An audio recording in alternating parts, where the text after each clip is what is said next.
Hello student, आज हम पढ़ेंगे हिंदी थर्ड लैंग्वेज उमंग दिव्य ज्योति। उमंग दिव्य ज्योति पाठ 6 ईदगाह। ईदगाह को किसने लिखा है? ईदगाह को प्रेमचंद जी ने लिखे हैं। ठीक है, आइए ईदगाह के बारे में पढ़ते हैं। रमजान के पूरे 30 दिन के रोजे के बाद ईद आई। रमजान के कितने दिनों के बाद ईद आती है? 30 दिनों के बाद। आज सूर्य कितना प्यारा लग रहा है, मानो सबको ईद की बधाई दे रहा है। ईद के दिन सूरज कितना प्यारा लग रहा है, मानो कि वो क्या दे रहा है? ईद का बधाई दे रहा है। ठीक है, गांव में कितनी हलचल है। पूरे गांव में बहुत ज़्यादा क्या है? हलचल मचा हुआ है। ईदगाह जाने की तैयारी हो रही है। कहाँ जाने की तैयारी हो रही है? ईदगाह जाने की तैयारी हो रही है। बड़े बूढ़े जवान अपने कपड़े संभालने में लगे हैं। बड़े बोलो, बूढ़े बोलो, जवान बोलो, सब अपने क्या संभालने में लगे हैं? कपड़े संभालने में लगे हैं। सब अपने अपने ज़रूरी काम निपटा कर जल्दी से जल्दी ईदगाह जाने के लिए बेचैन होने लगते हैं। बेचैन का अर्थ होता है मतलब बहुत ज़्यादा उत्साह होना कि अब उनको कहाँ जाना है? ईदगाह। तो सब जल्दी से जल्दी अपना काम फिनिश करके कहाँ जाने के लिए तैयारी करते हैं? ईदगाह जाने के लिए तैयारी करते हैं। ठीक है, चारों ओर खुशी का माहौल है। चारों ओर किसका माहौल है? पूरा खुशी का माहौल है। लड़के सबसे ज़्यादा प्रसन्न है। ठीक है, लड़के जो है बॉयज़ बहुत ज़्यादा खुश है। प्रसन्न का अर्थ होता है खुश। बार बार जेब से अपने पैसे निकाल कर गिनते हैं। बच्चे बार बार अपने जेब से पैसा निकालते हैं, गिनते हैं और खुश होकर फिर रख लेते हैं पॉकेट के अंदर। ठीक है, महमूद गिनता है। महमूद किसी का नाम है, वो क्या गिनता है? 1 2 10 12। उसके पास कितने पैसे थे? उसके पास 12 पैसे थे। ठीक है, मोहसिन के पास 50 पैसे हैं। मोहसिन भी किसी का नाम है, उसके पास 50 पैसे थे। इन अनगिनत पैसों से अनगिनत चीज़ें लाएंगे, मिठाइयाँ, खिलौना, पतंग और ना जाने क्या क्या। ऐसे लड़के सब सोचने लगे। इन लड़कों में से एक है हामिद। इन लड़कों में से एक लड़का है, उसका नाम है हामिद, जो सबसे ज़्यादा प्रसन्न है, जो सबसे ज़्यादा खुश है।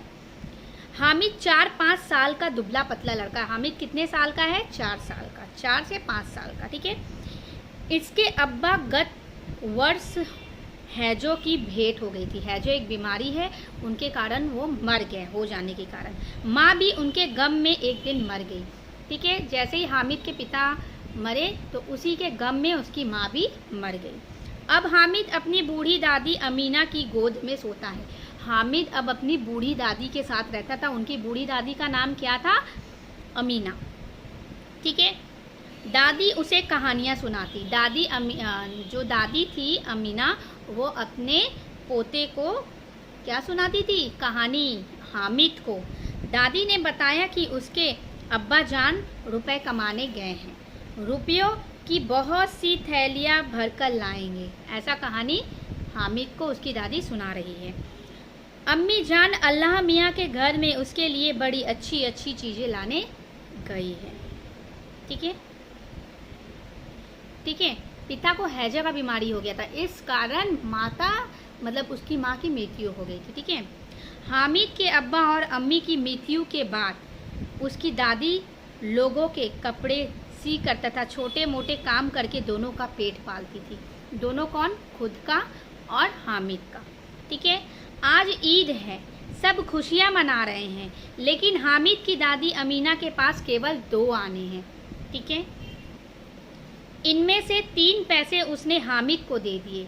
ठीक है, 2 आने में से उसकी दादी हामिद को कितने पैसे दे दी? 3 पैसे। ठीक है, 3 पैसे। 9 पैसे उनके पास है, 9 पैसे दादी के पास है। इनमें ईद का त्यौहार कैसे मनेगा? कैसे मनाएगी दादी? कैसे सेवैया बनाएगी? लेकिन हामिद को इन सब से क्या लेना देना था? हामिद को इन सब से कुछ लेना देना नहीं था।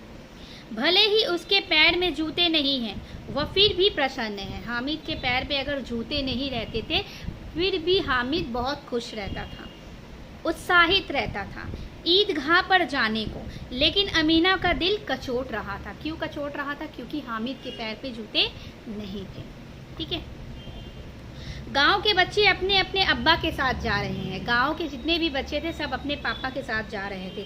वह उसे कैसे अकेले मेले में जाने देती, हामिद को वो अकेले में मेले कैसे जाने देती, दादी ऐसा सोच रही थी। लेकिन हामिद दादी को दिलासा देता है। हामिद अपनी दादी को क्या दिलासा देता है, तुम डरना नहीं अम्मा, मैं सबसे पहले आऊँगा, ठीक है, बिल्कुल ना डरना।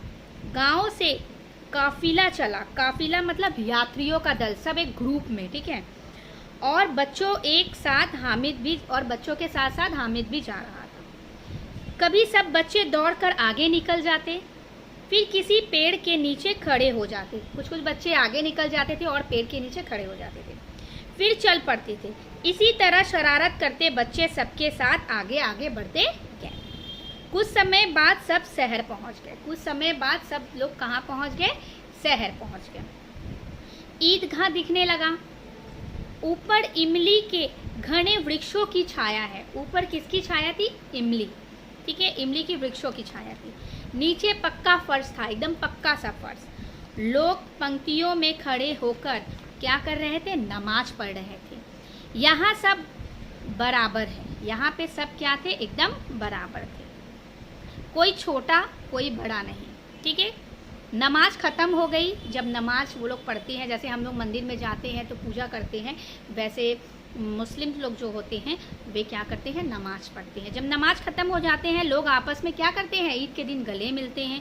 तब मिठाई और खिलौने की दुकान पर दावा बोला जाता है, ठीक है।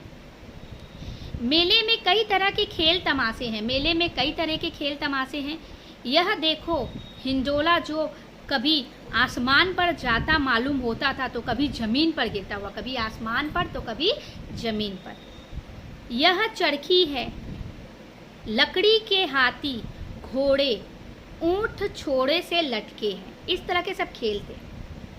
महमूद और मोहसिन, नूर और सम्मी इन घोड़े और ऊँटों पर बैठते हैं। ये लोग जो भी बच्चे थे सब घोड़े के मतलब ऊँट के ऊपर बैठते हैं। हामिद दूर खड़ा था। हामिद दूर खड़ा था।